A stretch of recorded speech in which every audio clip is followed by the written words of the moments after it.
Hello, I've written an ending to the story. You all voted on the kind of ending you wanted. So I've written it and I hope you like it. This is Taken Part 2. After everyone had left, Avalon and her mum remained staring at the empty spot forlornly. Watson pulled impatiently at his lead. Woof! Watson pricked up his ears, barked and jumped up, tugging at Avalon's school dress. Mum, Watson's being all weird. Orson's mum looked at Watson, who raised both his eyebrows and looked at them intensely. Sometimes humans could be so slow. He's trying to tell us. He's been trying to tell us. Quick, come on. Do you know where he is? Avalon asked their dog, letting him off the lead. Watson woofed. He knows, Mum, he knows. The dog began to lead them down one street after another, looking back every now and then to make sure they were following him. Oh, find him, Watson, find him, urged their mother, breaking into a trot to keep up. They crossed many streets until Watson came to a sudden stop outside a dark house with an overgrown, neglected-looking garden. A white van marked Bert's Balloons was pulled up in the garage. Avalon nudged her mum, who turned white and stared at the vehicle. That's the van. Let me take Watson, you go for help. I want to come too. No, said her mum firmly. There's no point both of us taking a risk. Wait here. Give me 5 minutes to get in and then call the police. Avalon reluctantly agreed to their plan and watched with a beating heart as her mother and Watson made their way through the overgrown garden to the forbidding front door. As they got there, her mum looked back round and nodded to Avalon reassuringly. Then she took a big breath, stood up straight and knocked firmly on the door. There was no answer. Watson barked, and her mother stepped back to look up at the shuttered windows. As she stood there, a window flew up, and a normal-looking man, not a clown, looked down. Yes, he called. We've come to buy some balloons, answered their mother, who wasn't about to give the game away. Balloons? All right, give me a minute. The window closed, and it seemed like an age before the front door was opened. The man stood there with his crooked teeth and a ready smile. Where's my son? Demanded Orson's mother. Is he here? What have you done with him? I don't know what you're talking about, explained the man. And I'm the czar of all the ballerinas. Hand over my son. Pardon? Said the man, looking from the fierce-looking woman to her peculiar-looking pooch, crowding his porch. I thought you wanted to buy a balloon. Don't try and pull the hat over my head. I know you have him. The police will be here in a minute, and you might as well hand him over. Your goose is feathered. What? My son, red hair, you remember? Oh, him. You admit it then. Now look here, lady, said the man, looking rather nasty. Clear out. You've got the wrong end of the stick.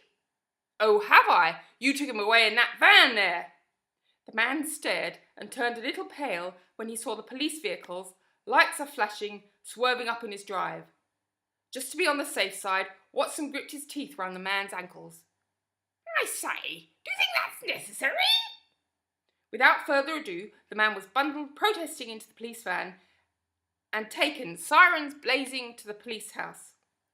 The constabulary then proceeded to search the house and garden thoroughly. Avalon, Watson and their mother searched too, but despite everyone's efforts, not a trace of Orson could be found. In the interview room at the police station, the man was indignant.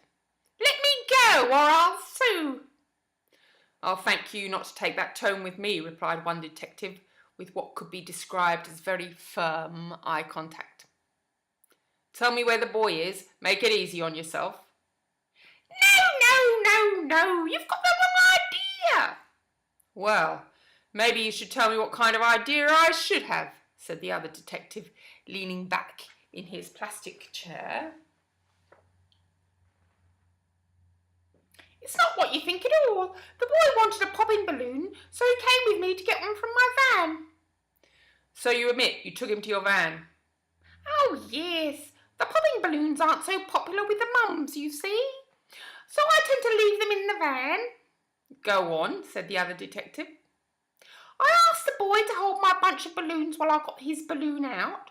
I had to inflate it too, and when I did, I turned around and the boy was gone. Gone? Repeated the detective. Gone? I was put out. I thought he'd stolen all my stock. But when I looked up, he was floating in the sky. His weight to balloon ratio must have been perfect. I gave him a wave and he grinned back down at me. He looked pretty excited. I quickly closed the van doors, went round to the driving seat with the intention of following him. But when I looked, it was gone. Carried off on a strong current of wind, I imagine.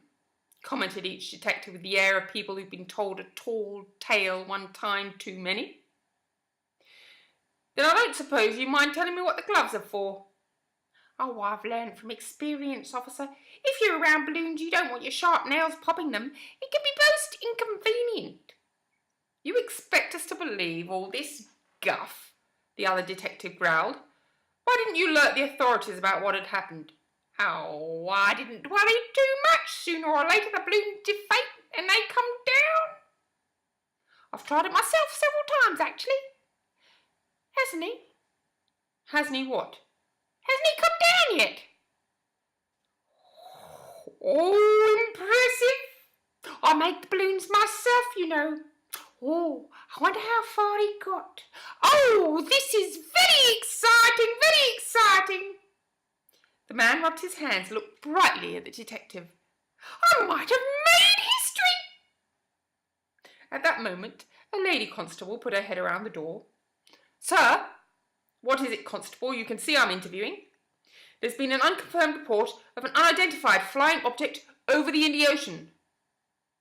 See? Said the balloon man, looking smug. Is it a boy? Asked the detective. Don't know yet, sir. The F-16s are scrambling to take a closer look. I say, asked the balloon man, do you think you could get the dog off my leg now? Now, gentle reader, there are two questions you must be asking. Is the balloon man telling the truth? Or is he lying through his crooked teeth to cover his murderous tracks? Is Orson drifting serenely over the blue waters of the Indian Ocean? Or is he lying and mouldering in a shallow grave with the bush creatures, even as we speak, gnawing at his fresh young bones? Now, it just so happened, as it was customary in those parts, in the afternoon the wind changed direction. The Fremantle Doctor, the wind was monikered, because it blew inland and cooled everything and everyone right down. Watson lifted his ears, gave a startled woof, and whipped out the door. This time, Avalon and her mother didn't waste time. They scrambled after the dog like jackrabbits. Watson headed straight for the coast and began running up and down the beach, looking up at the sky. I can't see anything. Avalon and her mother peered into the horizon, shading their eyes from the sun. Woo, woof, woof, woof, woof, declared Watson, muzzle pointed skyward. Sure enough, a dot appeared in the sky, floating lowish over the ocean.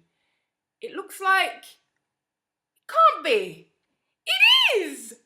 Avalon didn't hesitate. She kicked off her trainers and began swimming out towards her brother, Watson by her side. Up above, Orson looked down to see the familiar shaped blobs of his sister and Watson swimming towards him. He was so relieved and so happy to see them, his eyes filled with tears. He tried to wave and call out, but his voice was hoarse and his arms were too stiff and cold. Early on, he tied the balloons to his wrist to avoid falling. Catching up in the waters below, Avalon and Watson tried jumping to catch Orson's legs, but just as it seemed they might, a gust of wind swept Orson out of reach. Helpless, Orson drifted past them and disappeared behind the rooftops. What a sight! Orson was all tangled up in the branches of their special tree, the unpopped balloons resembling Christmas decorations twinkling among the leaves. Unable to move, Orson grinned down weakly, never in his life gladder to see his family. Avalon shinned up tree with a drink bottle and a sandwich to give him much needed relief. Soon the entire neighbourhood had gathered below with varying opinions as to how to get the boy down. In any event, a media crew arrived and organised a cherry picker. Amidst great Cheering, Orson was untangled and brought down to terra firma. Orson hugged his sister, who looked rather glamorous in her earrings and who was not unmindful of the cameras. Watson woofed happily. "How does it feel to have your son back?" asked a journalist, thrusting a microphone in their mother's face. She hugged her son, her daughter, Watson, and beamed. "Blood is thicker than soup."